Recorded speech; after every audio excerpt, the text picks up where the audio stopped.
ओम शांति। 20 दिसंबर सन 2024 की प्रातः मुरली में बाप दादा हमसे कहते हैं, मीठे बच्चे, याद में रहने की प्रैक्टिस करो तो सदा हर्षित मुख खिले हुए रहेंगे। बाप की मदद मिलती रहेगी, कभी मुरझाएंगे नहीं। क्या कहा बाबा ने? मीठे बच्चे, याद में रहने की प्रैक्टिस करो तो सदा हर्षित मुख खिले हुए रहेंगे। बाप की मदद मिलती रहेगी, कभी मुरझाएंगे नहीं। कब बाप की मदद मिलती रहेगी? जब बाबा को याद करते रहेंगे। प्रश्न है, तुम बच्चों को यह गॉडली स्टूडेंट लाइफ किस नशे में बितानी है? तुम बच्चों को यह गॉडली स्टूडेंट लाइफ किस नशे में बितानी है? तो उत्तर में बाबा हमसे कहते हैं, सदा नशा रहे कि हम इस पढ़ाई से प्रिंस प्रिंसेस बनेंगे। यह लाइफ हंसते खेलते ज्ञान का डांस करते बितानी है। सदा बारिश बन फूल बनने का पुरुषार्थ करते रहो। यह है प्रिंस प्रिंसेस बनने का कॉलेज जहाँ हम बैठे हैं। बाबा कहते हैं यह है प्रिंस प्रिंसेस बनने का कॉलेज। यहाँ पढ़ना भी है तो पढ़ाना भी है, प्रजा भी बनानी है, तब राजा बन सकेंगे। बाप तो पढ़ा हुआ ही है, उसे पढ़ने की ज़रूरत नहीं है। गीत है, बचपन के दिन भुला ना देना, आज मिले कल रुला ना देना। ओम शांति। यह गीत है खास बच्चों के लिए। भल है गीत फिल्मी, परंतु कुछ गीत हैं ही तुम्हारे लिए। जो सपूत बच्चे हैं उन्हों को गीत सुनते समय उसका अर्थ अपने दिल में ले आना चाहिए। बाबा कहते हैं जो समझदार सपूत बच्चे हैं उन बच्चों को गीत सुनते सुनते उस गीत का भावार्थ अपने दिल में ले आना चाहिए। बाबा समझाते हैं, मेरे लाडले बच्चे, क्योंकि तुम बच्चे बने हो। किसके बने हो? परमपिता परमात्मा के। जब बच्चा बने तब तो बाप के वर्षे की भी याद रहे ना। जब तक बच्चा ना बने तो वर्षे की याद भी रह ना सके। बच्चे ही नहीं बने तो याद करना पड़ेगा। बच्चों को स्मृति रहती है, हम भविष्य में बाबा का वर्षा लेंगे। यह है ही राजयोग, प्रजा योग नहीं है, यह राजयोग है। हम भविष्य में प्रिंस प्रिंसेस बनेंगे। हम उनके बच्चे हैं। बाकी जो भी मित्र संबंधी आदि है उन सबको भुलाना पड़ता है। एक बिगड़ दूसरा कोई याद ना पड़े, देह भी याद ना पड़े। बाबा कहते हैं देह भी याद ना पड़े, देह अभिमान को तोड़ देही अभिमानी बनना है। शरीर भान को भूलना है और आत्मिक स्थिति में टिकना है। देह अभिमान में आने से ही अनेक प्रकार के संकल्प विकल्प उल्टे गिरा देते हैं। याद करने की प्रैक्टिस करते रहोगे तो सदैव हर्षित मुख खिले हुए फूल रहोगे। कितनी अच्छी बात कहते हैं बाबा कि याद करने की प्रैक्टिस करते रहेंगे ना तो सदैव हर्षित मुख खिले हुए फूल रहेंगे। याद को भूलने से फूल मुरझा जाता है। परमपिता हमारी दृष्टि से ओझल हुआ और बाबा कहते हैं फूल मुरझा जाते हैं। हिम्मते बच्चे मददे बाप, बच्चे ही नहीं बने तो बाप मदद किस बात की करेंगे? बताओ ज़रा। क्योंकि उनका माई बाप फिर है रावण माया, तो उनसे मदद मिलेगी गिरने की। देखो, बाबा से मदद मिलती है ऊपर चढ़ने की और रावण मदद करता है, माया मदद करती है नीचे गिरने की। तो यह गीत सारा तुम बच्चों पर बना हुआ है। कौन सा गीत है? बचपन के दिन भुला ना देना, आज मिले कल रुला ना देना। बाप को याद करना है, याद नहीं किया तो जो आज हंसे कल फिर रोते रहेंगे। याद करने से सदैव हर्षित मुख रहोगे। तो बाबा को निरंतर सदैव याद करते रहो। तुम बच्चे जानते हो एक ही गीता शास्त्र है जिसमें कुछ कुछ अक्षर ठीक है। लिखा है कि युद्ध के मैदान में मरेंगे तो स्वर्ग में जाएंगे, परंतु इसमें हिंसक युद्ध की तो बात ही नहीं है। बाबा हमें जो युद्ध सिखा रहे हैं वो अहिंसक है। तुम बच्चों को बाप से शक्ति लेकर माया पर जीत पानी है तो जरूर बाप को याद करना पड़े, तभी तुम स्वर्ग के मालिक बनोगे। उन्होंने फिर स्थूल हथियार आदि बैठ दिखाए हैं। ज्ञान कटारी ज्ञानवान अक्षर सुना है तो स्थूल में हथियार दे दिए हैं। एक्चुअल में बात बाबा क्या करते हैं? ज्ञान की करते हैं। वास्तव में है यह ज्ञान की बातें। बाकी इतनी भुजाएं आदि तो कोई को होती ही नहीं है। तो यह है युद्ध का मैदान। हम बच्चे जहाँ पर खड़े हैं वो है युद्ध का मैदान। हमारी विकर्मों के साथ युद्ध है। योग में रह शक्ति लेकर विकारों पर जीत पानी है। बाप को याद करने से वर्षा याद आएगा। बाप को याद करने से वर्षा याद आएगा। वारिस ही वर्षा लेते हैं, वारिस नहीं बनते तो फिर प्रजा बन पड़ते हो। यह है ही राजयोग, प्रजा योग नहीं है। अंडरलाइन करेंगे, यह राजयोग है, प्रजा योग नहीं है। यह समझाने बाप के सिवाय कोई दे नहीं सकते। बाप कहते हैं मुझे इस साधारण तन का आधार ले आना पड़ता है। प्रकृति का आधार लेने बिगर तुम बच्चों को राजयोग कैसे सिखलाऊं? आत्मा शरीर को छोड़ देती है तो फिर कोई बातचीत हो नहीं सकती। फिर जब शरीर धारण करे, बच्चा थोड़ा बड़ा हो, तब बाहर निकले और बुद्धि खुले। क्या कहा बाबा ने? जब तक बच्चा बड़ा नहीं होगा तब तक बुद्धि खुल नहीं सकती। बड़े होने का अर्थात है हमारी आत्मिक स्थिति जितनी ज़्यादा होगी बुद्धि उतनी खुलती चली जाएगी। छोटे बच्चे तो होते ही हैं पवित्र, उनमें विकार होते नहीं। सन्यासी लोग सीढ़ी चढ़कर फिर नीचे उतरते हैं, अपने जीवन को समझ सकते हैं। बच्चे होते ही हैं पवित्र, इसलिए ही बच्चे को महात्मा एक समान गाए जाते हैं। तो तुम बच्चे जानते हो यह शरीर छोड़कर हम प्रिंस प्रिंसेस बनेंगे, आगे भी हम बने थे, अब फिर बनते हैं। ऐसे ऐसे ख्यालात स्टूडेंट को रहते हैं। यह भी उनकी बुद्धि में आएगा जो बच्चे होंगे और फिर वफादार फरमान बरदार हो श्रीमत पर चलते होंगे। ये सारे ख्यालात कौन से बच्चों के दिमाग में आएंगे? बाबा ने कहा जो सपूत हैं, जो वफादार है, फरमान बरदार है, उन बच्चों के दिमाग में, बुद्धि में ये सब बातें चलती रहेंगी। उन्हें तो श्रेष्ठ पद पा ना सके, नहीं तो बाबा कहते हैं नहीं तो बच्चे श्रेष्ठ पद पा नहीं सकते। टीचर तो पढ़ा हुआ ही है, ऐसे नहीं कि वह पढ़ते हैं फिर पढ़ाते हैं, नहीं, टीचर तो पढ़ा हुआ ही है। उनको नॉलेजफुल कहा जाता है। सृष्टि के आदि मध्य अंत की नॉलेज और कोई नहीं जानते सिवाय एक बाप के। पहले तो निश्चय चाहिए, वह बाप है। किस बात का पहले निश्चय चाहिए? कि वो हमारा बाप है, पिता है। अगर किसी की तकदीर में नहीं है तो फिर अंदर में खिटखिट चलती रहेगी, ज्ञान को लेकर संशय आता रहेगा, पता नहीं चल सकेगा। बाबा ने समझाया है जब तुम बाप की गोद में आएंगे तो यह विकारों की बीमारी और ही जोर से बाहर निकलेगी। अंडरलाइन करेंगे, हम जब बाबा के सानिध्य में, बाबा की गोद में आएंगे तो यह विकारों की बीमारी और ही जोर से बाहर आएगी। वैद्य लोग भी कहते हैं ना, बीमारी उथल खाएगी। बाप भी कहते हैं बच्चे, तुम बच्चे बनेंगे तो देह अभिमान की और काम क्रोध आदि की बीमारी बढ़ेगी। नहीं तो परीक्षा कैसे हो बताओ जरा? कहाँ भी मूंझो तो पूछते रहो। जब तुम रुस्तम बनते हो तब माया खूब पछाड़ती है। तुम बॉक्सिंग में हो ना बच्चे, बच्चा नहीं बने तो बॉक्सिंग की बात ही नहीं। वो तो अपने ही संकल्पों विकल्पों में गोते खाते रहते हैं, ना कोई मदद ही मिलती है। बाबा समझते हैं, मम्मा बाबा कहते हैं तो बाप का बच्चा बनना पड़े, फिर वह दिल में पक्का हो जाता है कि यह हमारा रूहानी बाप है। बाकी यह युद्ध का मैदान है, इसमें डरना नहीं है कि पता नहीं तूफान में ठहर सकेंगे व नहीं ठहर सकेंगे। इसको कमज़ोर कहा जाता है, इसमें शेर बनना पड़े। बाबा कहते हैं तुम युद्ध के मैदान में हो और यहाँ पर तुम बच्चों को शेर बनना पड़ेगा। पुरुषार्थ के लिए अच्छी मत लेनी चाहिए, बाप से पूछना चाहिए। बहुत बच्चे अपनी अवस्था लिखकर भेजते हैं, बाप को ही सर्टिफिकेट देना है। इनसे भल छिपाए, परंतु शिव बाबा है, शिव बाबा से तो छिप ना सके। बहुत है जो छिपाते हैं, परंतु उनसे कुछ भी छिप नहीं सकता। अच्छे का फल अच्छा, बुरे का फल बुरा होता है। सतयुग त्रेता में तो सब अच्छा ही अच्छा होता है। अच्छा बुरा पाप पुण्य यहाँ होता है। बाबा कहते हैं वहाँ दान पुण्य भी नहीं किया जाता, है ही प्रारब्ध। यहाँ हम टोटल सरेंडर होते हैं तो बाबा 21 जन्मों के लिए रिटर्न में दे देते हैं। फॉलो फादर करना है, अगर उल्टा काम करेंगे तो नाम भी बाप का बदनाम करेंगे, इसलिए शिक्षा भी देनी पड़ती है। रूप बसंत भी सबको बनना है। हम आत्माओं को बाबा ने पढ़ाया है, फिर हमें दूसरों को पढ़ाना भी है।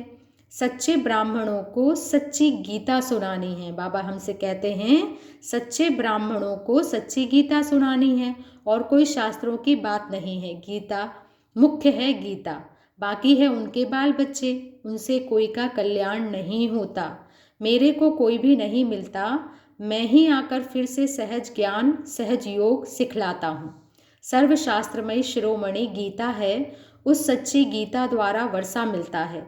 श्री कृष्ण को भी गीता से वर्षा मिला। गीता का भी बाप जो रचयिता है वह बैठ वर्षा देते हैं। बाकी गीता शास्त्र से वर्षा नहीं मिलता, रचयिता है एक, बाकी है सब उनकी रचना। पहला नंबर शास्त्र है गीता तो पीछे जो शास्त्र बनते हैं उनसे भी वर्षा मिल ना सके। वर्षा मिलता ही है सम्मुख। बाबा कहते हैं वर्षा मिलता ही सम्मुख है। जब तक बाबा के सम्मुख नहीं आएंगे तब तक वर्षा मिल ना सके। मुक्ति का वर्षा तो सबको मिलना है, सबको वापस जाना है। बाकी स्वर्ग का वर्षा मिलता है पढ़ाई से। फिर जो जितना पढ़ेगा, बाप सम्मुख पढ़ाते हैं, जब तक निश्चय नहीं कि कौन पढ़ाते हैं तो समझेंगे क्या, बताओ ज़रा, प्राप्ति क्या कर सकेंगे। फिर भी बाप से सुनते रहते हैं तो ज्ञान का विनाश नहीं होता। जितना सुख मिलेगा फिर औरों को भी सुख देंगे। प्रजा बनाएंगे तो फिर खुद राजा बन जाएंगे। हमारी है स्टूडेंट लाइफ, हंसते खेलते ज्ञान की डांस करते हम जाकर प्रिंस बनेंगे। बाबा ने कहा हंसते खेलते ज्ञान की डांस करते मौज मस्ती करते हम जाकर प्रिंस बनेंगे। स्टूडेंट जानते हैं हमको प्रिंस बनना है तो खुशी का पारा चढ़ेगा। यह तो प्रिंस प्रिंसेस का कॉलेज है। वहाँ प्रिंस प्रिंसेस का अलग कॉलेज होता है। विमानों में चढ़कर जाते हैं। विमान भी वहाँ के फुल प्रूफ होते हैं, कभी टूट ना सके, कभी एक्सीडेंट होना ही नहीं है। कोई भी, बाबा कहते हैं कोई भी किस्म का विमान हो वहाँ टूट फूट नहीं होती। यह सब समझने की बातें हैं। एक तो बाप से पूरा बुद्धि योग रखना पड़े, दूसरा बाप को सभी समाचार देना पड़े कि कौन कौन कांटों से कलियां बने हैं। बाप से पूरा कनेक्शन रखना पड़े, जो फिर टीचर भी डायरेक्शन देते रहें। कौन वारिस बन फूल बनने का पुरुषार्थ करते हैं। कांटों से कली तो बने, फिर फूल तब बने जब बच्चा बने, नहीं तो कली के कली रहेंगे, अर्थात प्रजा में आ जाएंगे। अब जो जैसा पुरुषार्थ करेगा ऐसा पद पाएगा। ऐसे नहीं एक के दौड़ने से हम उनका पूंछ पकड़ लेंगे। भारतवासी ऐसे समझते हैं, परंतु पूंछ पकड़ने की तो बात ही नहीं है। जो करेगा सो पाएगा। जो पुरुषार्थ करेगा 21 पीढ़ी उनकी प्रारब्ध बनेगी। बूढ़े तो जरूर होंगे परंतु अकाले मृत्यु नहीं होती है। कितना भारी पद है। बाप समझ जाते हैं इनकी तकदीर खुली है। वारिस बना है, अभी पुरुषार्थी है, फिर रिपोर्ट भी करते हैं। बाबा यह बिघन आते हैं, यह होता है, हर एक को पोता मेल देना होता है। इतनी मेहनत और कोई सत्संग में नहीं होती है जितनी बाबा हम बच्चों से यहाँ कराते हैं। बाबा तो छोटे छोटे बच्चों को भी संदेशी बना देते हैं। लड़ाई में मैसेज ले जाने वाले भी चाहिए ना। लड़ाई का यह मैदान है, यहाँ तुम सम्मुख सुनते हो तो बहुत अच्छा लगता है, दिल खुश होती है। बाहर गए और बगुलों का संग मिला तो खुशी उड़ जाती है। बाबा कहते हैं वहाँ माया की धूल है ना, इसलिए पक्का बनना पड़े। बाबा कितना प्यार से पढ़ाते हैं, कितनी फैसिलिटीज़ देते हैं। ऐसे भी बहुत है जो अच्छा अच्छा कह फिर गुम हो जाते हैं। कोई विरला ही खड़ा हो सकता है। यहाँ तो ज्ञान का नशा चाहिए। बाबा कहते हैं यहाँ तो तुम सब बच्चों को ज्ञान का नशा चाहिए। शराब का भी नशा होता है ना। कोई देवाला मारा हो और शराब पिया, जोर से नशा चढ़ा तो समझेगा हम राजाओं का राजा हैं। यहाँ तुम बच्चों को रोज ज्ञान अमृत का प्याला मिलता है। धारण करने लिए दिन प्रतिदिन पॉइंट ऐसी मिलती रहती है जो बुद्धि का ताला ही खुलता जाता है। इसलिए मुरली तो कैसे भी पढ़नी चाहिए। बाबा कह रहे हैं मुरली रोज पढ़नी चाहिए, जिससे अच्छी अच्छी पॉइंट मिलती रहती है और बुद्धि का ताला खुलता जाता है। जैसे गीता का रोज पाठ करते हैं ना, यहाँ भी रोज मुरली से पढ़ना पड़े। पूछना चाहिए मेरी उन्नति नहीं होती है क्या, क्या कारण है कि मेरी उन्नति नहीं होती है। पूछना चाहिए, आकर समझना चाहिए। आएंगे भी वह जिनको पूरा निश्चय है कि वह हमारा बाप है। ऐसा नहीं पुरुषार्थ कर रहा हूँ। निश्चय बुद्धि होने के लिए निश्चय तो एक ही होता है, उसमें परसेंटेज नहीं होती।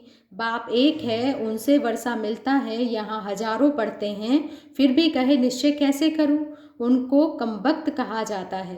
बख्तावर वह जो बाप को पहचान और मान ले। कोई राजा कहे हमारी गोद का बच्चा आकर बनो, तो उनकी गोद में जाने से ही निश्चय हो जाता है ना। ऐसे नहीं कहेंगे कि निश्चय कैसे हो, यह है ही राजयोग। बाप तो स्वर्ग का रचयिता है तो स्वर्ग का मालिक बनाते हैं। क्या कहा बाबा ने, बाप तो स्वर्ग का रचयिता है तो स्वर्ग का मालिक बनाते हैं हम बच्चों को। निश्चय नहीं होता है तो तुम्हारी तकदीर में नहीं है। निश्चय नहीं तो तकदीर में नहीं। और कोई क्या समझते हैं, नहीं मानते तो फिर तदबीर कैसे हो सके। वह लंगड़ाता ही चलेगा। बेहद के बाप से भारतवासियों को कल्प कल्प स्वर्ग का वर्षा मिलता है। देवता होते ही स्वर्ग में है। कलयुग में तो राजा ही है नहीं, प्रजा का प्रजा पर राज्य है। पतित दुनिया है तो उसको पावन दुनिया बाप नहीं करेगा तो कौन करेगा, बताओ जरा। तकदीर में नहीं है तो फिर समझते नहीं हैं। यह तो बिल्कुल सहज समझने की बातें हैं। लक्ष्मी नारायण ने यह राजाई की प्रारब्ध पाई, जरूर आगे जन्म के कर्म हैं तभी प्रारब्ध पाई है। लक्ष्मी नारायण स्वर्ग के मालिक थे, अभी नरक के हैं, तो ऐसा श्रेष्ठ कर्म अथवा राजयोग सिवाय बाप के और कोई सिखला नहीं सकता। अभी सबका अंतिम जन्म है। बाप राजयोग सिखला रहे हैं, द्वापर में थोड़ी ही राजयोग सिखलाएंगे। द्वापर के बाद सतयुग थोड़ी ही आएगा। यहाँ तो बहुत अच्छी रीति समझ कर जाते हैं, बाहर जाने से ही खाली हो जाते हैं, जैसे डिब्बी में ठीकरी रह जाती है, रत्न निकल जाते हैं। ज्ञान सुनते सुनते फिर विकार में गिरा तो खलास। क्या कहा बाबा ने, ज्ञान सुनते सुनते विकार में गिरा तो खलास। बुद्धि से ज्ञान रत्नों की सफाई हो जाती है। ऐसे भी बहुत लिखते हैं बाबा, मेहनत करते करते फिर आज गिर गया, गिरे गोया अपने को और कुल को कलंक लगाया, तकदीर को लकीर लगा दी। घर में भी बच्चे अगर ऐसा कोई अकर्तव्य करते हैं तो कहते हैं ऐसा बच्चा मुआ मरा भला। तो यह बेहद का बाप कहते हैं कुल कलंकित मत बनो बच्चों। यदि विकारों का दान देकर फिर वापस लिया तो पद भ्रष्ट हो जाएगा। पुरुषार्थ करना है, जीत पानी है, चोट लगती है तो फिर खड़े हो जाओ। घड़ी घड़ी चोट खाते रहेंगे तो हार खाकर बेहोश हो पड़ेंगे। बाबा समझाते तो बहुत हैं, परंतु कोई ठहरे भी, माया बड़ी तीखी है। पवित्रता का प्रण कर लिया, अगर फिर गिरते हैं तो चोट बड़े जोर से लग पड़ती है। क्या कहा बाबा ने, पवित्रता का प्रण कर लिया, अगर फिर गिरते हैं तो चोट बड़े जोर से लग पड़ती है। बेड़ा पार होता ही है पवित्रता से। प्योरिटी थी तो भारत का सितारा चमकता था, अब तो घोर अंधियारा है। क्या कहा बाबा ने, पवित्रता थी, प्योरिटी थी तो भारत का सितारा चमकता था, अब तो घोर अंधियारा है। अच्छा, मीठे मीठे से किलदे बच्चों प्रति माता पिता बाप दादा का याद प्यार और गुड मॉर्निंग। रूहानी बाप की रूहानी बच्चों को नमस्ते, और हम रूहानी बच्चों की रूहानी माता पिता बाप दादा को याद प्यार गुड मॉर्निंग और नमस्ते। शुक्रिया बाबा, शुक्रिया। धारणा के लिए मुख्य सार में बाबा हमसे कहते हैं, इस युद्ध के मैदान में माया से डरना नहीं है। बाप से पुरुषार्थ के लिए अच्छी मत ले लेनी है। वफादार फरमान बरदार बन श्रीमत पर चलते रहना है। इस युद्ध के मैदान में माया से डरना नहीं है। बाप से पुरुषार्थ के लिए अच्छी मत ले लेनी है। वफादार फरमान बरदार बन श्रीमत पर चलते रहना है। अगला पॉइंट है, रूहानी नशे में रहने के लिए ज्ञान अमृत का प्याला रोज पीना है। रूहानी नशे में रहने के लिए ज्ञान अमृत का प्याला रोज पीना है। मुरली रोज पढ़नी है। तकदीरवान बख्तावर बनने के लिए बाप में कभी संशय ना आए। तकदीरवान बनने के लिए बाप में कभी भी संशय नहीं आना चाहिए। आज का वरदान है, ब्रह्मा बाप समान जीवन मुक्त स्थिति का अनुभव करने वाले कर्म के बंधनों से मुक्त भव। ब्रह्मा बाप समान जीवन मुक्त स्थिति का अनुभव करने वाले कर्म के बंधनों से मुक्त भव। मैं कर्म के बंधनों से मुक्त आत्मा हूँ। ब्रह्मा बाप कर्म करते भी कर्मों के बंधन में नहीं फंसे, संबंध निभाते भी संबंधों के बंधन में नहीं बंधे। वे धन और साधनों के बंधन से भी मुक्त रहे। जिम्मेवारियां संभालते हुए भी जीवन मुक्त स्थिति का अनुभव किया। ऐसे फॉलो फादर करो। किसी भी पिछले हिसाब किताब के बंधन में बंधना नहीं। संस्कार, स्वभाव, प्रभाव और दबाव के बंधन में भी नहीं आना। तब कहेंगे कर्म बंधन मुक्त, जीवन मुक्त। आज का स्लोगन है, तमोगुणी वायुमंडल में स्वयं को सेफ रखना है तो साक्षी होकर खेल देखने का अभ्यास करो। कितना पावरफुल बाबा ने हमें स्लोगन दिया है। तमोगुणी वायुमंडल में स्वयं को सेफ सुरक्षित रखना है तो साक्षी होकर खेल देखने का अभ्यास करो। अच्छा, ओम शांति। शुक्रिया बाबा, शुक्रिया।